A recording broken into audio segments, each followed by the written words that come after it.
از نام شهردار دوشنبه رستم اموملی به بهادر عثمانوف مشتن توجک که ماه در چمپیونات بوکس جهان در شهر توشکند سزاوار مدال برنجی شد ماشین تحفه کردند. کلید ماشین نو را به بهادر عثمانوف روز 7 ایول سال 2023 در جلسه جنبستی فدراسیون بوکس تاجیکستان معاون شهردار دوشنبه دلبر عادلزاده سپرد. فدراسیون بوکس به نوبت خود بهادر عثمانوف را برای دستاوردش با 70,000 سامانی جایزه پولی قدردانی کرده است.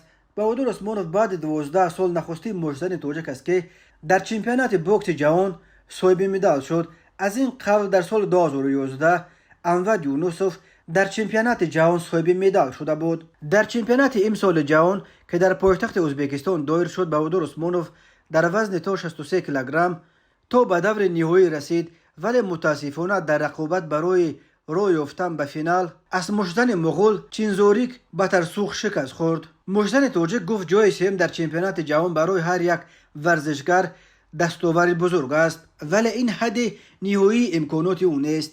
من بازم قوی‌تر آماده می شوم، در رده‌بندی جهانی پیشرفت می شوم. تشکر زیاد برای دستگیری و تبریکاتتان، گفته بود بهادر بعد چمپیونات.